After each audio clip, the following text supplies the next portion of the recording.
Hello and welcome to our next panel discussion, which is Classroom to Community, Education's Role in Sustainable Development.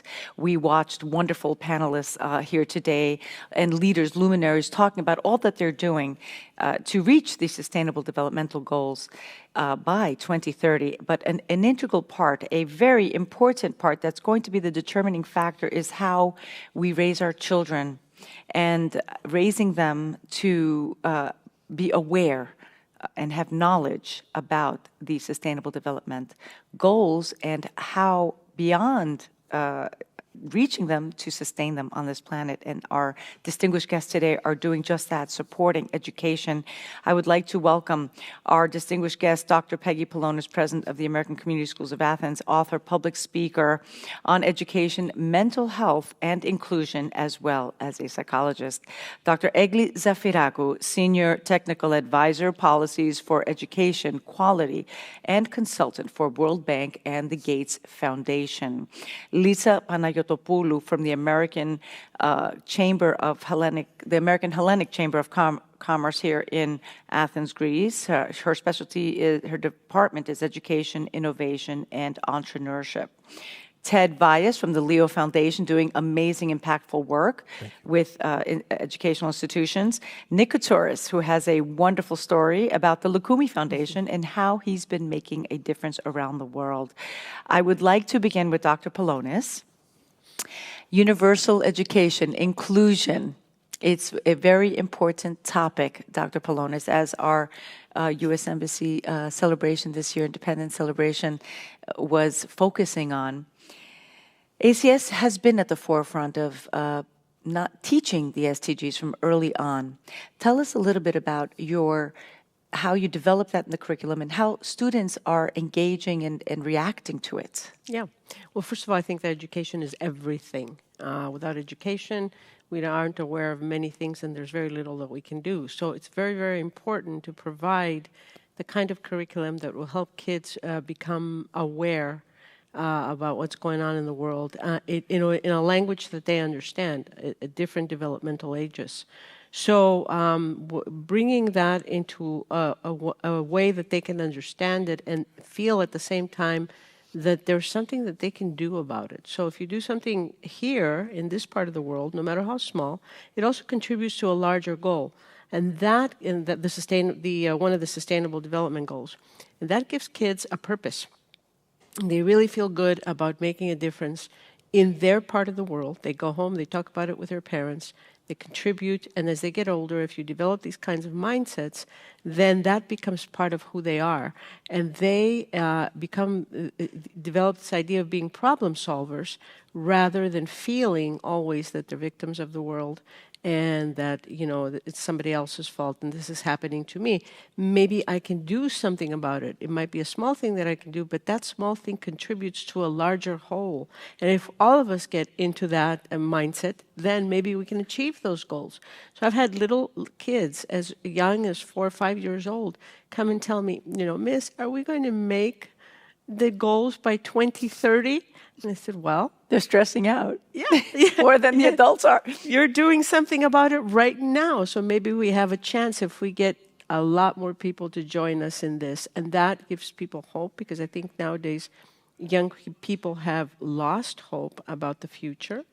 Many young people, they question whether or not it's worth, getting degrees or whatever it might be, having careers when the world is in such crisis. But if you help them develop this internal locus of control and develop psychological muscle, so that means that even when you fail, even when you fall, you find a way to get up and keep trying to solve the issue.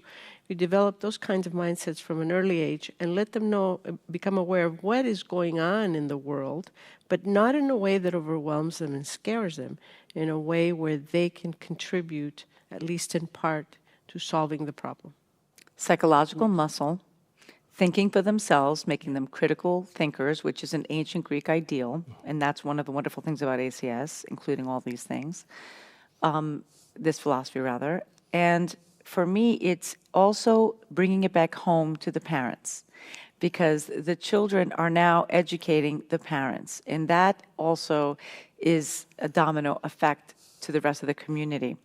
Let's talk about inclusion and equitable education. Yeah. There are a lot of underserved communities, and a lot of the students come from a background that they don't have the support. They're not able to have it. Sure. What is ACS doing also to reach out to a broader community?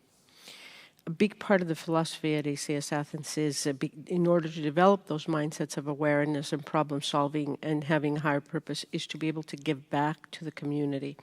And when they're young, the children, we give them things that ways that they can contribute, but as they get older, they develop their own projects. One of the most important projects that we've had over the years here at ACS is a youth-to-youth program.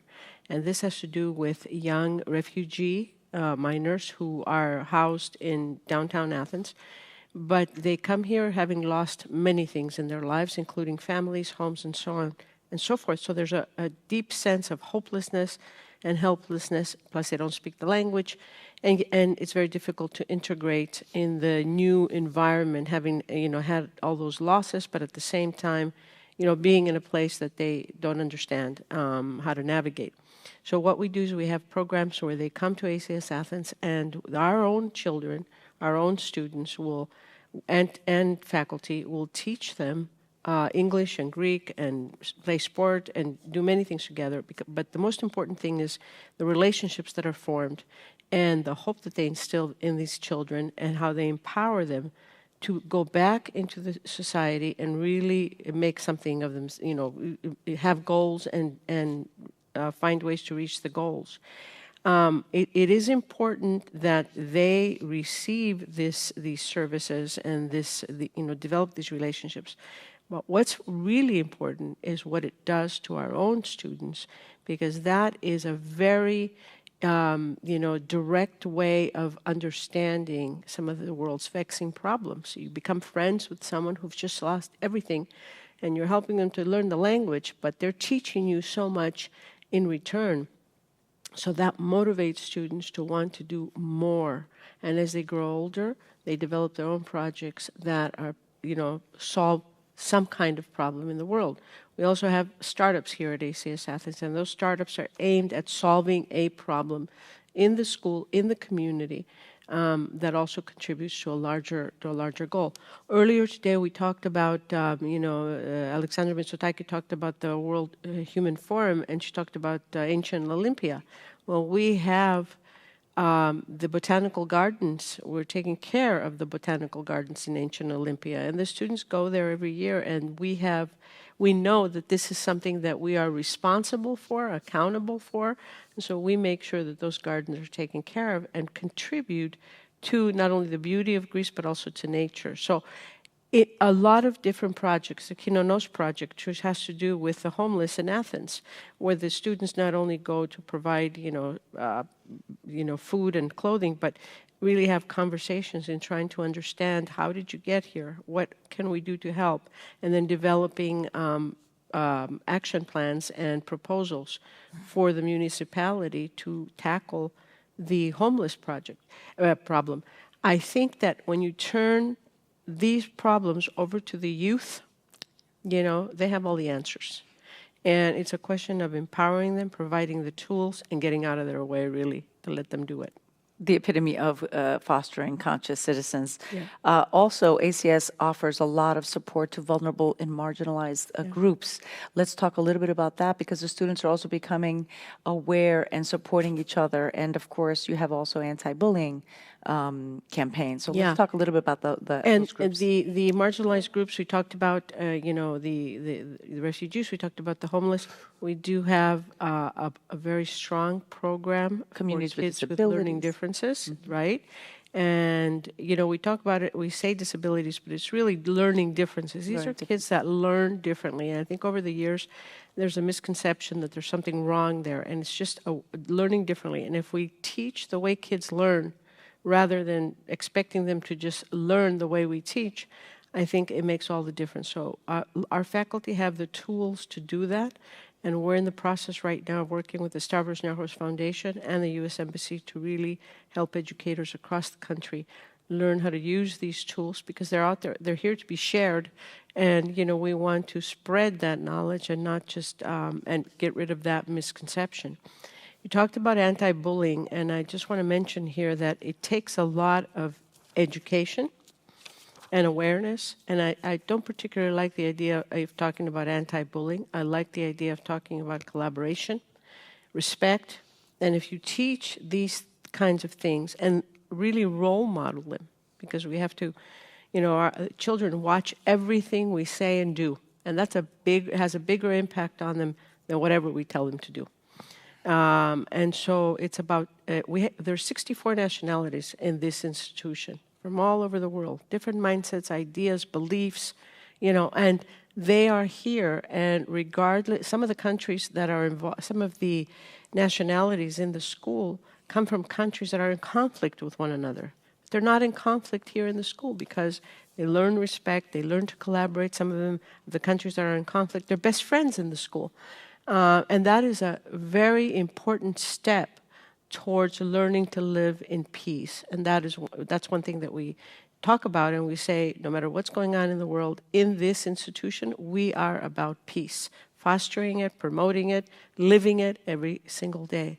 So it's about all the work that you do before, the bullying happens. I'm not saying, nobody's perfect, no institution is perfect, and of course, there are times when you have to deal with incidences, but for the most part, the students that are here, when they go out in the world, because of all the differences that they're learning to work with, they feel comfortable anywhere in the world. And they can communicate and they can collaborate and they can respect one another.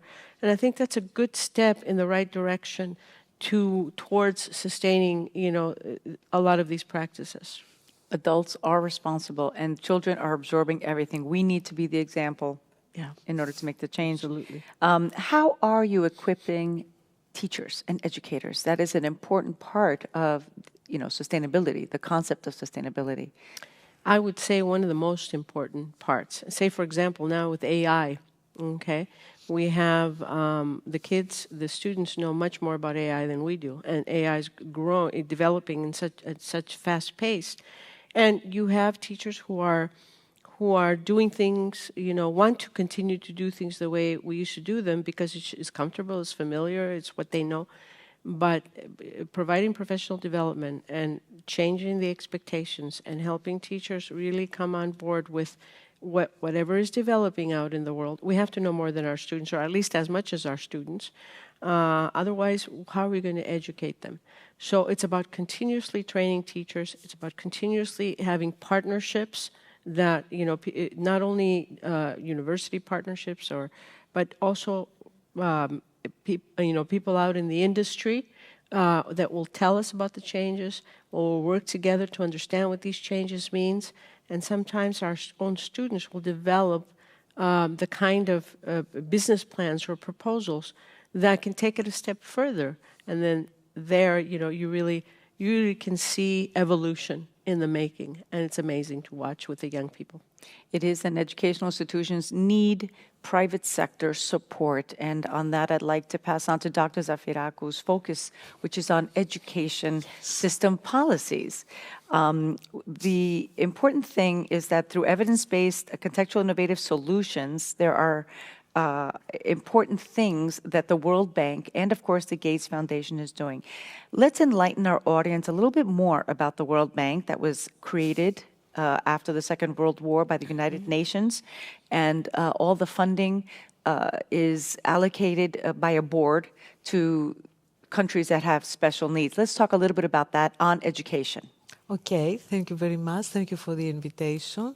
Yes, the World Bank is one of the leading education development institutions in the world, and the World Bank played a very important role for development after the Second World War.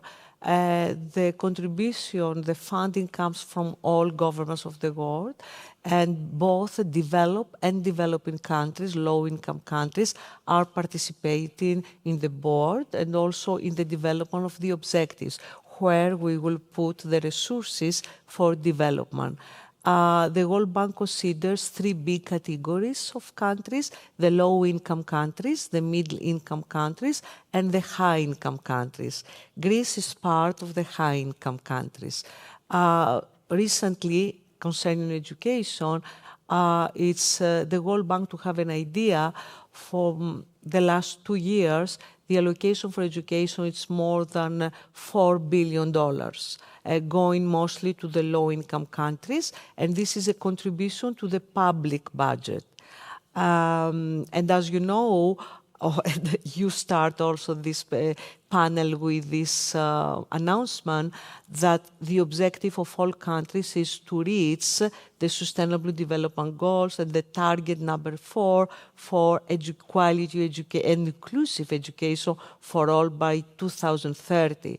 In fact, this type of objectives, we don't know if they will reach or not, but in fact they play the role of motivation for governments and for countries to move on, to say, hey, where are we now? Do we need more focus, more resources, more human beings working for education? So it's a kind of accelerator, the objective, to push even countries and governments that they are reluctant to help education or in their own countries to move and to show progress. There seems to be an inequality gap growing, and Yeah. there is a decline in the quality of education. Let's speak a little bit on that point. Yeah. What is happening with the public school system?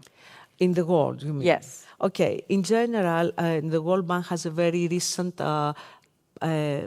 report that you can see online. The Learning Crisis is the title, and it's based in meta-analysis of other data that they were provided by other organizations like the OECD or other organizations, American and around the world, that shows that the last 20 years we have a huge gap that we call learning gap. So there is a minority, a small group of children that they are overachieving, and there is a big mass that is underachieving vis-a-vis some targets, and this gap is growing.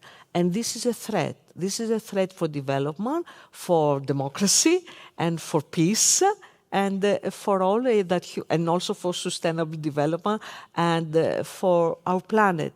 And the worst thing is that because of the COVID and the various economic crises after 2009, this gap became bigger, especially for our country, for Greece, with a very solid data coming from the OECD analysis, the very famous PISA results.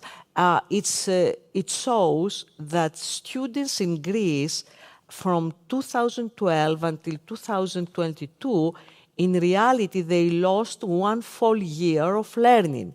This means that as if students in Greece did not go at school for 1 full year. So this is very worrisome, because at the same time, our country, Greece, has a very ambitious program for development, Greece 2000.0, and without human capital participating fully on data, we don't know if we will achieve. Is there a reason behind that? Of the gap? Yes. For Greece or for the world? For Greece, that you were just discussing. Okay. I'm just curious. Yeah. Yes, because there are various reasons. Of course, inequality, it's not a new phenomenon, always exists in the country, but in Greece and in the other countries. But for Greece, I may say that the big problem is that Greece, or the institutions, or the various government, they didn't want to see the reality. Meaning that in 2000, I think that was the first PISA, when Greece participated, there was a denial. In Greece, there is an attitude that we don't want to see what is the reality, to analyze and act and develop a plan how to improve. So we missed so many years, because in Greece we were saying, not everybody, but even academic institutions, that the international tests are not the best to understand the improvement or the progress within the education system. So if we see that globally, we can see that other countries like Portugal, that it was 30 years ago in the same level than Greece, now overpass Greece in all levels of learning, because perhaps there also there was a denial, but there were other progressive forces that were saying, look, we need to act. Perhaps the international tests are not the best. It's not the word of God, of course, but it may be an indicator that something is happening. So the most, in my opinion, one of the key elements that push Greece in the level where we are now is that politically all governments, they deny the reality until now. And to add to that, I want to compare with our neighbor, Turkey, that I present also in the Economic Forum of Delphi. In Turkey, in 2006, according to the World Bank data, only 48% of one class of age, they were in a lower secondary education. By 2022, not only the totality of children of one class of age, they have access to education, to lower and higher secondary, but also in terms of PISA results, they are overpassing Greek students in all levels. This means that the best students, I mean our best performing students in mathematics, science, and reading comprehension, they have a bigger number of pupils that they are overperforming, and we have a bigger number of students that they are low performing, underachieving. So these are very worrisome things, and I see that there is a dialogue in Greece, but this dialogue stops only into the analysis, or mostly to the analysis. I'd like Dr. Pelonis to speak on this. Yes. Well, I mean, I heard Aigly speak up at the Delphi Economic Forum, and the numbers speak for themselves. I think primarily, I think that's why we see a surge into the private institutions. I think in the last few years, we've seen a rise in, particularly in this country, people seeking a private education as opposed to public, and families doing everything possible to provide this kind of education to students. So we've tried, in our institution, we definitely were prepared, if I could say that, without knowing what was coming for the pandemic, because we had the teachers that were trained to do hybrid education, and so they went online so that at least to the degree possible, the learning wasn't interrupted. Mm-hmm. But is that the case of public schools? I don't think that was even possible. I don't think they even had access to that kind of technology to be able to even think about that. They tried, but it wasn't an easy task to accomplish. Therefore, you see a trend towards private education for that reason. And I think in particularly in this country, though I think in the US as well, that's true, there is a high value placed on education, and families will do anything possible for their children to be educated and have a future. All right.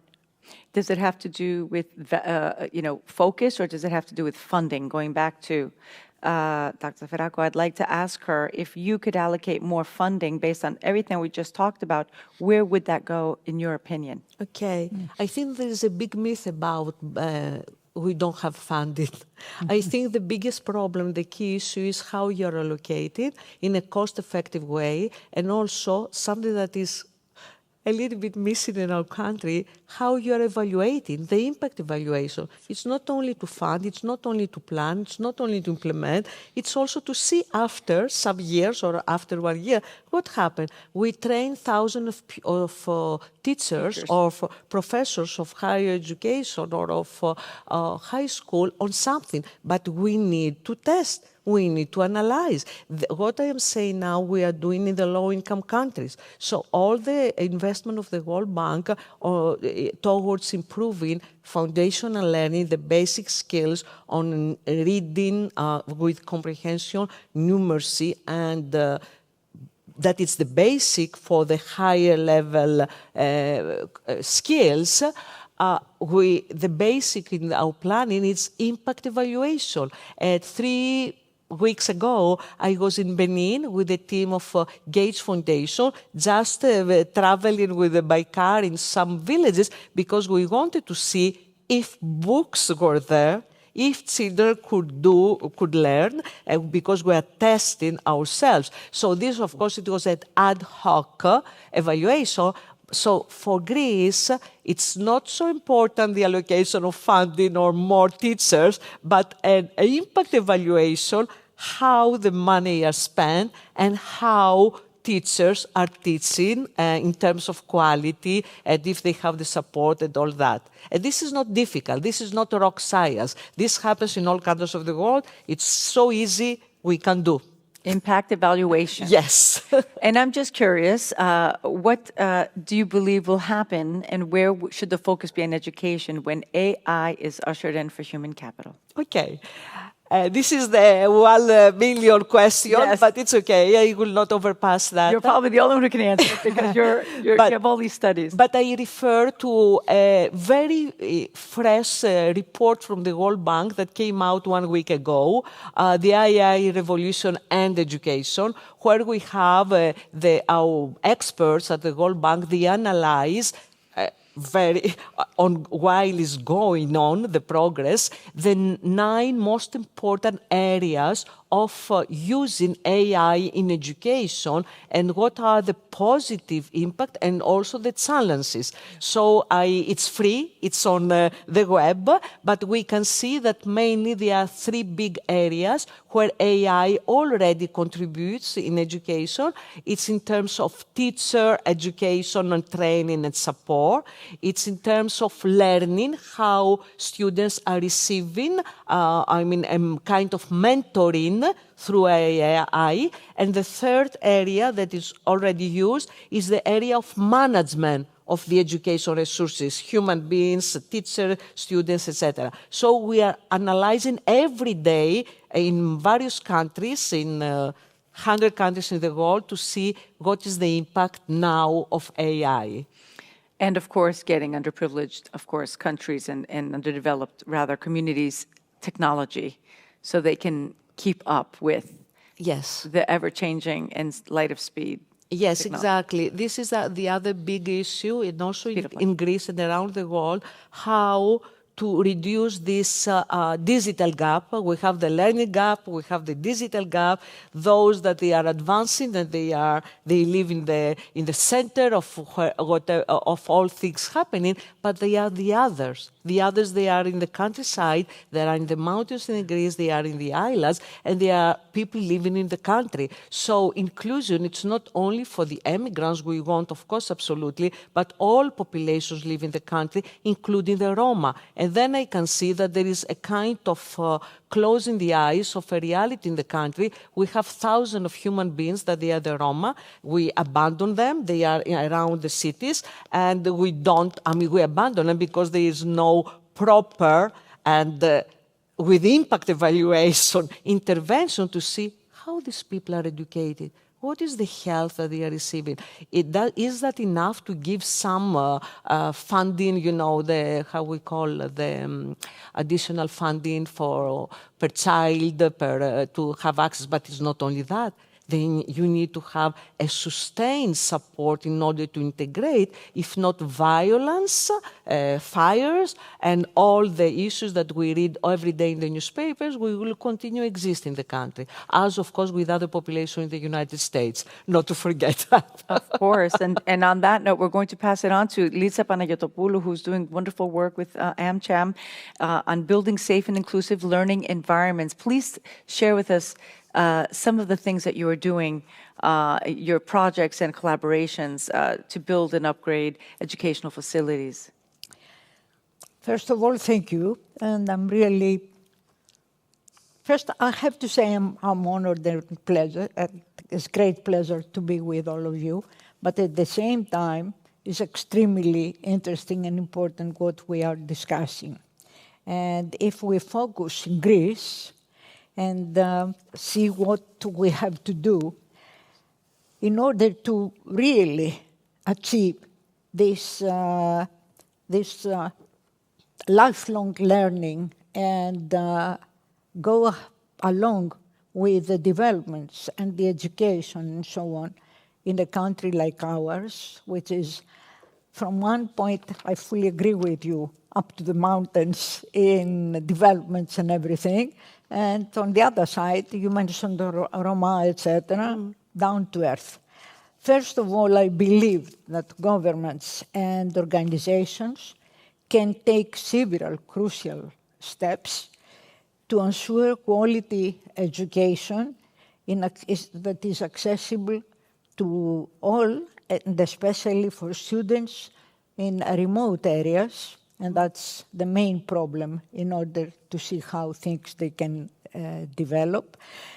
And in areas that they have conflict-affected areas, because we have quite a lot. And of course that is not only, we don't face that only in Greece, but we face it in many countries in Europe. And I don't know, but I will try to, I believe that I will try to say in some areas in the US as well. There are some areas, because I lived in the US. Absolutely. And in many areas in Europe, so I can say that. There are some steps that we have to take, which are not so easy. I wish they were as easy as you presented. I wish it from the bottom of my heart to be like that. First of all, we have to increase funding and the resources to remote areas, upgrading school buildings and classrooms. That's the main problem.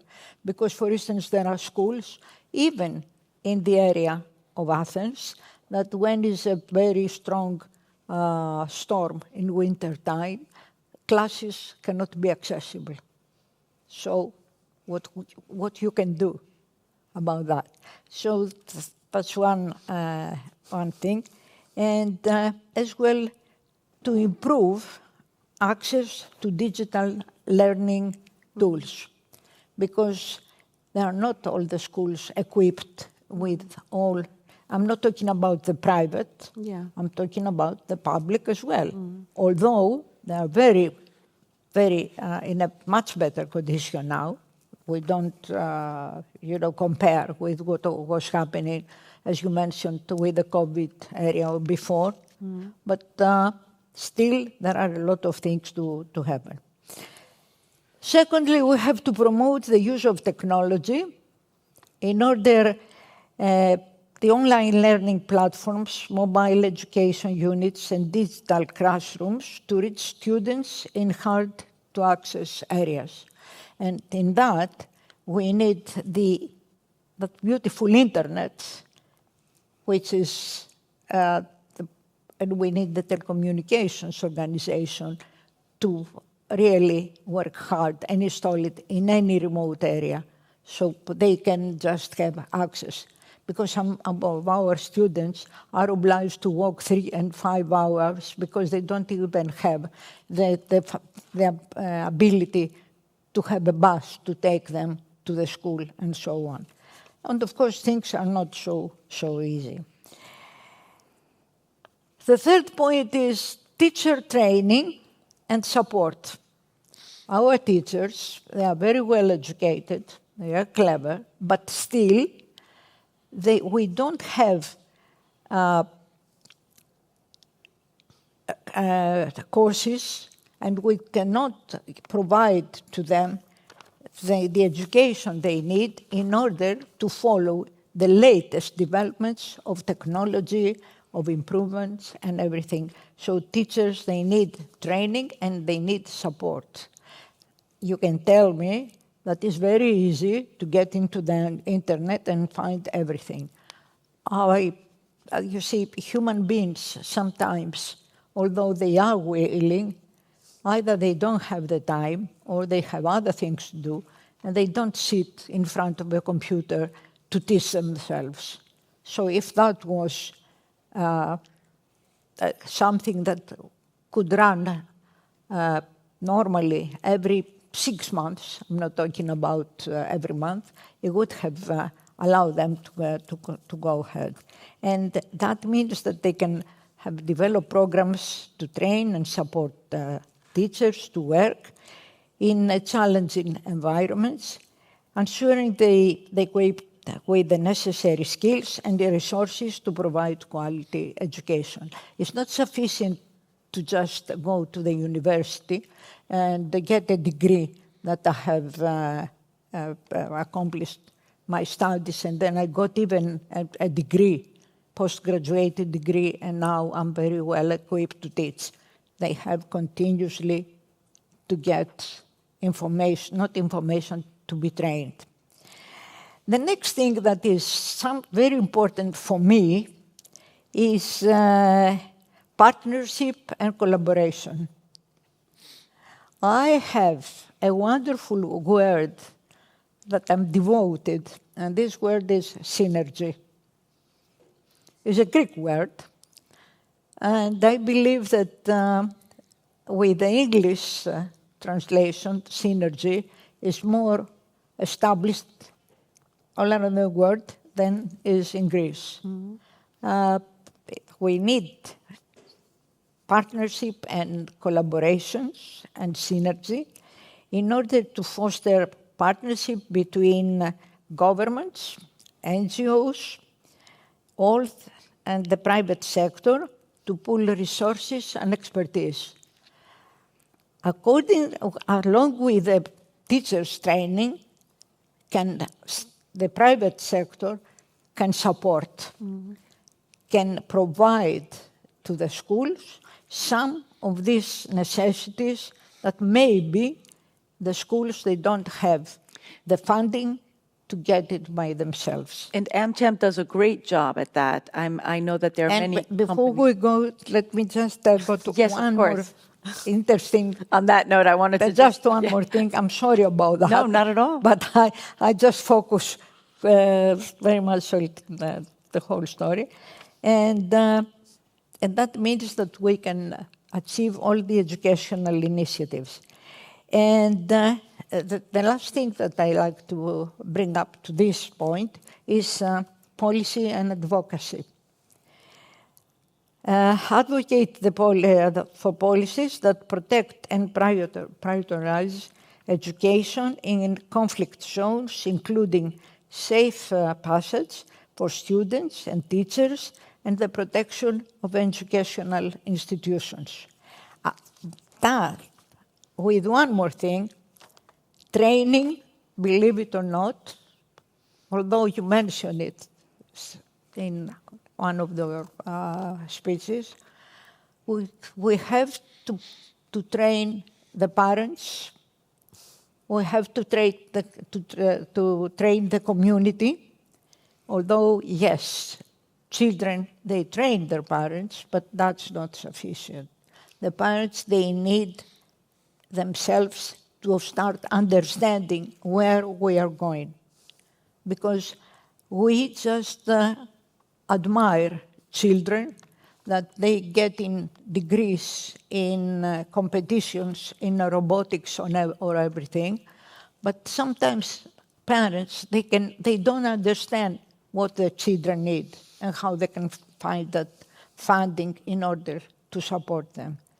And we see that it's more the private sector, the private schools that they can provide that than the public. Although there are some public that they are going very much along with that. Now, your question. Sorry about that. No, all the wonderful things that you just mentioned. AmCham has a lot of initiatives, and you are you have many American companies here in Greece that support the SDGs, especially in education. Can you share some of these projects with us? Yes. AmCham, of course, is performing with committees. And my committee, which is education, innovation, entrepreneurship, and there is a very special reason for that name, although I'm a long time with the AmCham, and that's the third committee I have created. The very first one was the Committee of IT, because I'm not an ex, but anyway, very dedicated IT person, is that there is no progress on education without innovation. Without innovation, there is no entrepreneurship, and both, they are cooperating in order education to grow up and entrepreneurship to be successful. AmCham has many committees, and with these committees is promoting and supporting SDG 4 and have different goals. Already I mentioned my committee. I'm very honored because member of this committee is Dr. Peggy Pelonis. And we try to do many, many crazy things, and we try to improve, and we try, I think the very, very first presentation of AI was on these states in cooperation, ACS and my committee, with as well a great presenter from the TV, Apostolos Magiriadis. Remember that? So, Moderator, yes. He was a moderator. He was moderating. What I'm doing in the committee as well, members are all the companies that they support in technology, just like Cisco with Cisco Academy, Hewlett-Packard, IBM, Microsoft, SAP, just name it. All of them are members of the committee. Yeah. They are members as well, universities, most of the Greek universities, either the agriculture or the economic or the Greek university. And we have a lot of MOUs with the government, with the universities, and with American universities. The latest one was Purdue, with Purdue. Purdue has achieved 5 MOUs with Greek universities to just assist in many of the very great developments, and with the chamber, and especially with my committee. And July 1st, he was here, the president of Purdue, with a delegation of deans. And we have, a few days ago, we have a presentation at the parliament speaking about what the technology and the improvement has to be done in order the government to follow. In this area, we're trying, and we are not doing that in Athens and Thessaloniki, but all across the country. And I think we are very honored, Dr. Pelonis, myself, to say that we are running all these activities from the very northern part of Greece to the very south. We haven't reached the islands yet. Important to get there, too. You know why? You know why? And you may start laughing. We're trying to find the funding because there are some more expensive stories, getting tickets, etc., etc. But on the other hand, we are doing all that. Along with the private sector, of course, we must not forget philanthropic endeavors, of which our 2 other panelists here today are doing immense work with. And on the point of entrepreneurship, I'd like to pass on to Ted Vaigas of the Lumi Foundation, who has they both have a heartwarming story, everyone, and I love them both dearly for all the work that they do. Ted, tell us a little bit about the Lumi Foundation. You do immense work with education. It's only education, scholarships, mentoring, and, of course, financial support. Thank you, Yana, and thank you for facilitating today's discussion. Dr. Pelonis, thank you so much for hosting this wonderful event. Ideation, thought leadership, all pulled together in one day. Kudos to you and ACS. Thank you for being here. Thank Ted. you. And thank you to my distinguished guests here, thought leaders here that I am humbled to be with. So thank you. To tell you the truth, I would have never gotten into education. My job was to educate the people that work for me, educate my clients, but more importantly, educate my family, right? And pass my mindset and skill sets to my children. Unfortunately, we lost my son, and when we lost my son, most people would just, take a knee and put their head in the ground, and we believed that God had a plan, and so we said, based on that plan, our job is to take his memory, and take it forward. And the best way, as the ancient Greeks would say, you take somebody's memory forward by saying their name. So I was blessed. My son's name is Leonidas. My father was a Leonidas. They call him Louis. My son was a Leonidas. We call him Leo. And so the mindset and the skill sets my wife and I and our family around would engage with our children and Leo with is how you work with other leaders, other people. So Leo was a BC student, but he was an A student at life. So he liked humans. And so he would ask questions, he would work with them, and he would constantly try to figure out what another person did. So that was one of the things we thought about from developing a foundation that would put together this Leo program. The other is he always wanted to be in business. He saw his parents in business. He saw his grandparents in business. His grandparents came to the U.S. from Greece with no education, and they took that seed, put it in a land where you could prosper, and they became entrepreneurs. So he said, I want to be in business. I want to grow. I want to be a master of industry. I want to build something, sell something, and have people work with me. So that entrepreneurial spirit was something that was important. And the other last piece, which was this O piece, which was his concept of, hey, nothing's for free. So you don't give people fish. The Christians believe in the concept of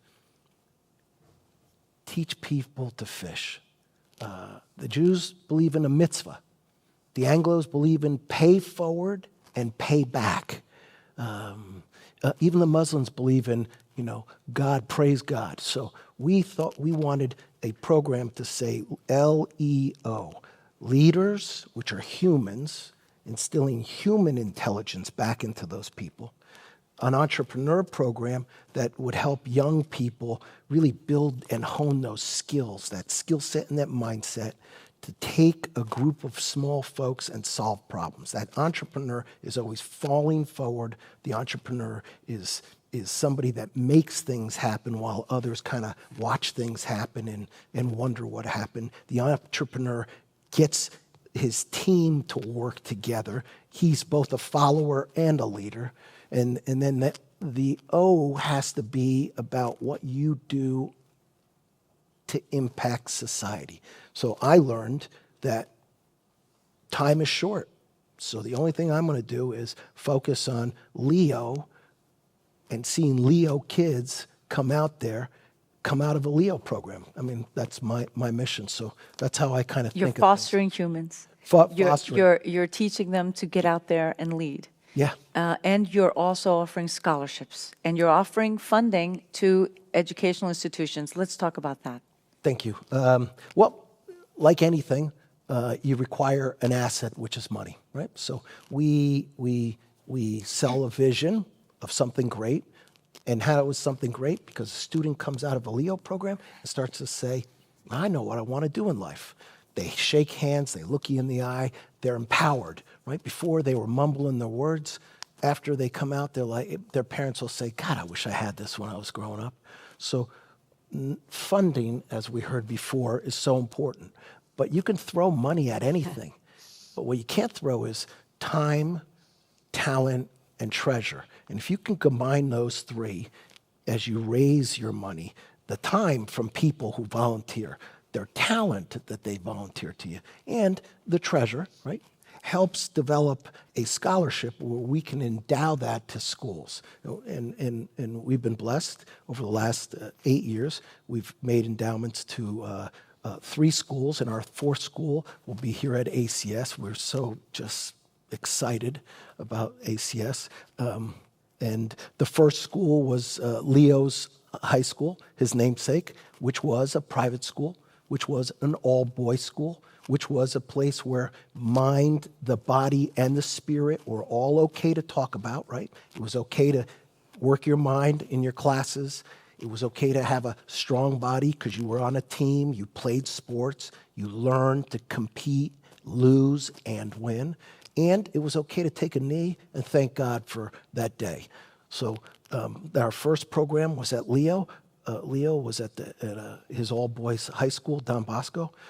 And since then, students have graduated there. They've come back to their high school. They network amongst each other. They talk about what they learned and what they wanted to do and what they still want to do. Our second school was an all-girls private school, Mount St. Dominic. And that it excites you when you see young ladies thinking about running companies and organizations, developing products and services, and thinking about, I'm going to run that company, and I'm going to run these kinds of folks to deliver these kinds of goods and services to that customer.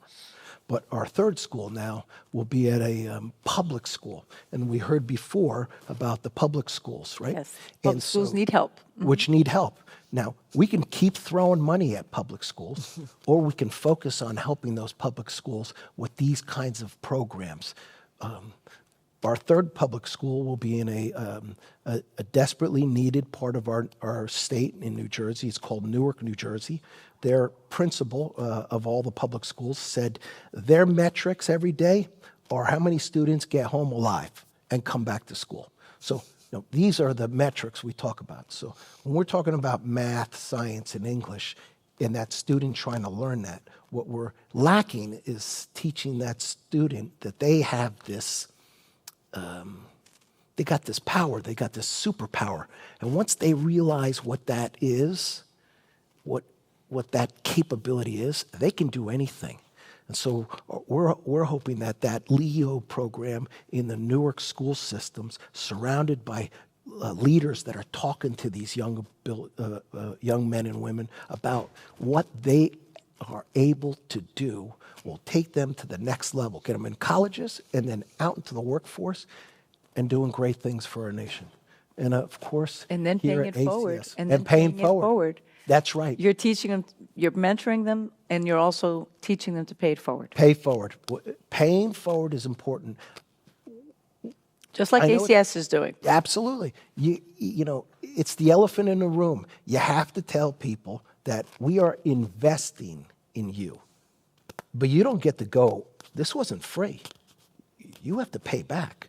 When you get to where you are, you got to turn back and grab that chain and pull the next person up. That's why networking is so important. We don't teach kids to network. We don't teach them that, we pick up sand and the sand pours through our fingers. When we close those 4 fingers and that thumb, we hold sand. So when they learn to network and work together and team up, they can win anything. But we got to get them inspired. Inspiration is everything. Inspiration. And that's going to bring me down to Nick Katsouris. Nick Katsouris with the Lumi Foundation, who began in a very different way and has manifested something really great that's inspiring students and children around the world, and especially in underserved areas. Tell us a little bit about the Lumi Foundation and all the wonderful work you're doing. Well, first, thank you, Yana. It's nice to see you again. It was over a decade ago when you first interviewed me for the project, and it's great to see you again. So I'm an attorney from New York. For 28 years, I was general counsel of the Red Apple Group in New York. But I'm here today in my capacity as founder and president of the Lumi Make a Difference Foundation. So 20 years ago, I was in the kitchen with my wife, and a box of Lumi candy changed my life. Someone brought us back a box from Greece, and we were joking around the kitchen. I said to my wife, wouldn't that make a cute name for a children's book character?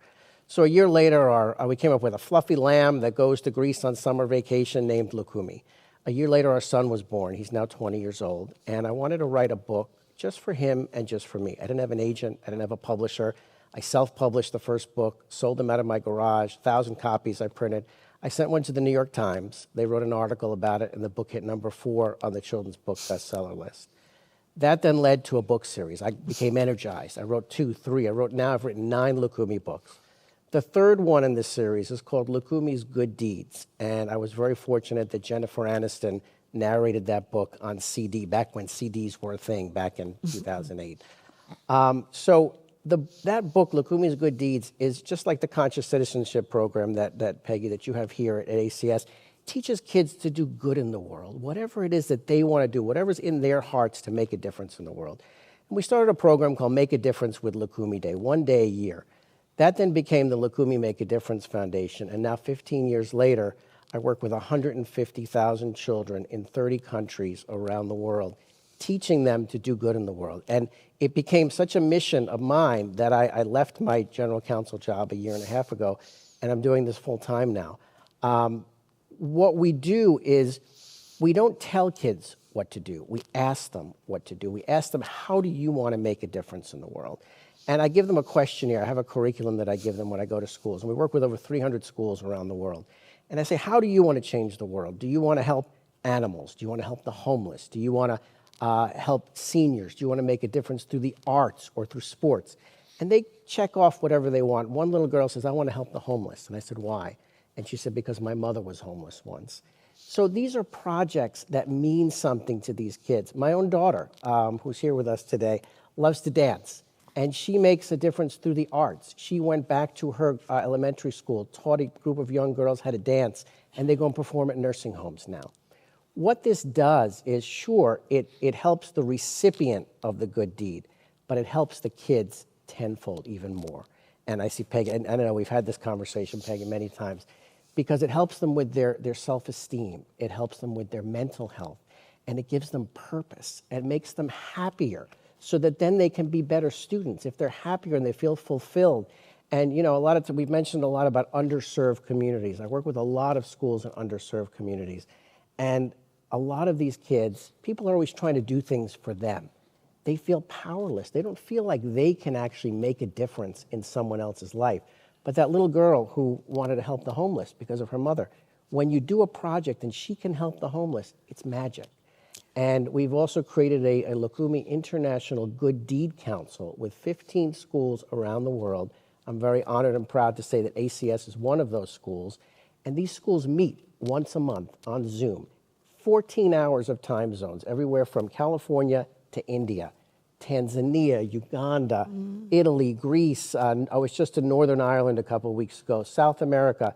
And these kids educate each other on what they're doing in their communities, first about their countries and their cultures, but then they talk about the good deed projects that they're doing.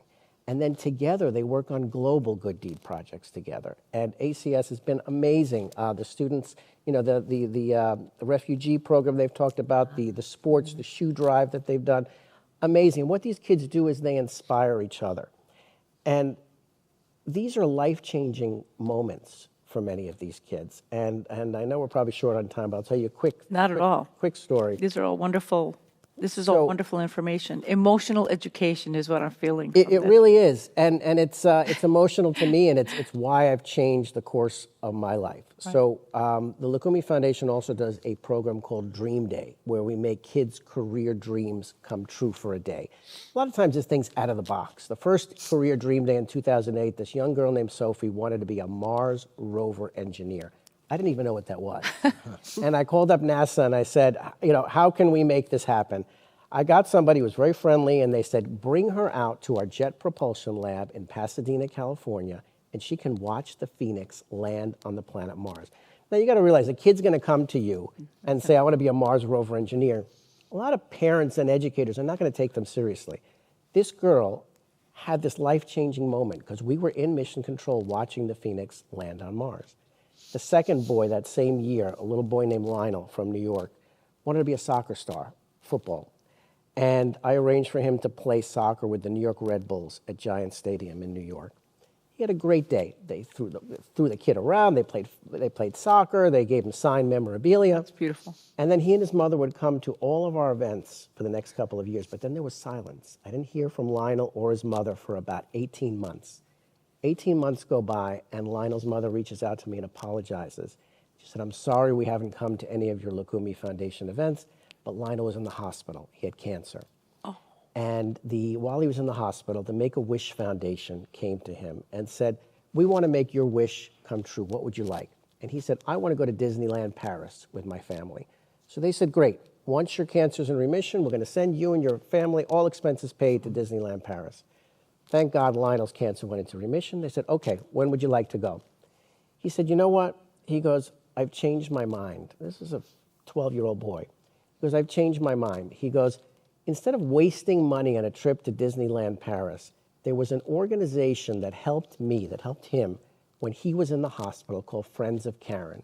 He said, "I want you to make a donation to them." That's beautiful. "In my name, for helping me and my family emotionally and financially." And I don't think I would give up a trip to Disneyland Paris. But his mother calls me up to tell me this, and she says, because of what he learned through the Lukumi books and then through the Lukumi Foundation with the projects he was doing, that made him want to do this. It's life-changing for these kids, because they're the future, as we discussed. And now Lionel has gone to the University of Michigan, cancer-free. He's graduated with honors. He's now working at a hedge fund in New York City, and he's on the board of the Lukumi Foundation. Oh, That is a great story. Great, That great. is a great story. That's the future. And This is all wonderful. I mean, Yeah, we it's do. so emotional. This whole We do some not things like that. Extremely important, but we are And it's the trying. kids that do these We things. are It's not- trying. yeah, it's We the are trying kids. because I'm extremely involved with the young generation, starting from the junior achievement all across, and as well with the startups and the young people that they devoting. I don't play the mentor because the word mentor needs to be developed again because we need a lot of things to be done. I'm just curious, out of all the areas that you've worked in and all of the, schools that you've been to, tell me about what they need most. they need support Support. from What level of adults, support? But they don't need the adults to tell them what to do. No. They need the adults to empower them. Like I said, when I give these kids a questionnaire, and I then meet with the kids in smaller groups, and I talk to them. Okay, you want to help animals. You want to do this. How do you want to do it? We had a young girl who wants to help animal shelters, and she came to me about 3 months ago, and she said, "Nick," she goes, "I want to raise money for an animal shelter." I said, "Great," because usually you know kind of where it's going to go, right? You're going to go bring supplies to an animal shelter. She says, "No, but I want to have a 5K walk with, to raise money." And I said, "Even better." She goes, "But no, I want to have everybody who comes bring their dogs." This was her idea. It was a beautiful idea, and so when we need to listen to the kids. We need to empower them and just give them the vehicle. I don't tell the kids what to do. It's not me doing all these things. It's giving the children the opportunity to change the world, because then what happens? And the kids always get it when I ask them, I said, "Who else benefits?" And they say, "We do," because they feel great about themselves and they're helping others and they're making a difference. And again, it's life-changing because it's something fun. It makes philanthropy fun and not forced. Yes. And it's a Philanthropy seed. is fun Definitely. and not forced. Yes. I'm going to ask you each a question and briefly answer it for me. I'd like to know what major barriers still exist under SDG number 4, education, that you think needs more work and needs to be overcome. Dr. Pelonis. Poverty is one, for sure. Different kinds of mindsets that don't allow certain populations, for example, girls in certain parts of the world, to get an education. I would also say that the inavailability of spaces that are safe places to learn and institutions that have the resources to provide. Teddy. I think that barrier is the education in the old ways, just of a math and a science and we're just thinking in verticals. When you pull all that together, that individual starts to think, it's the mindset and the skill set. So they start to think about, what they know through their education and their experience, and then the who they know through the network of people that they're going to meet, these social skills that are so important.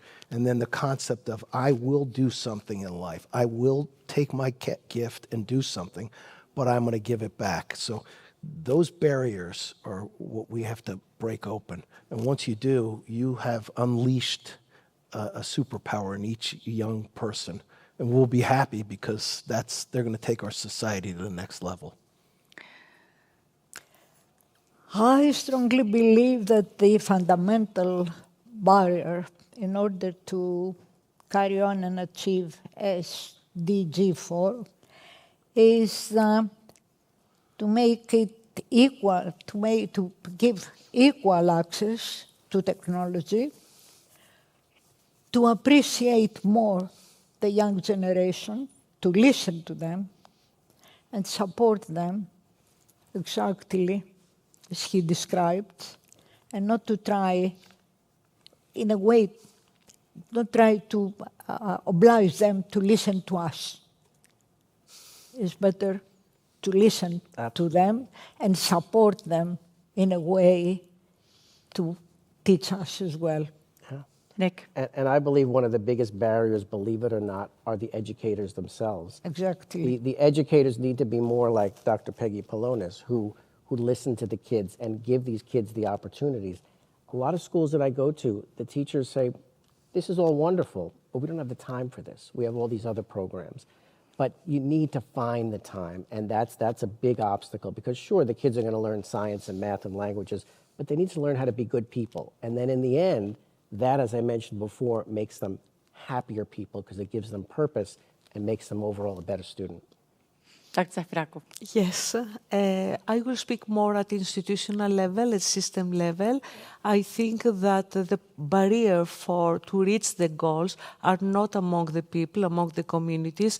Everywhere in the world where I have been, in more than 35 countries, even in a small village in Mali, everywhere, people that they are without education, they treasure education, so they want the progress for the children. So the problem is at policy level and how those that they are elected to manage the societies, we will set up the right policies and they will distribute equitably the resources, not only for those that they have the voice, but also for those that they don't have the voice to reach together the Sustainable Development Goals.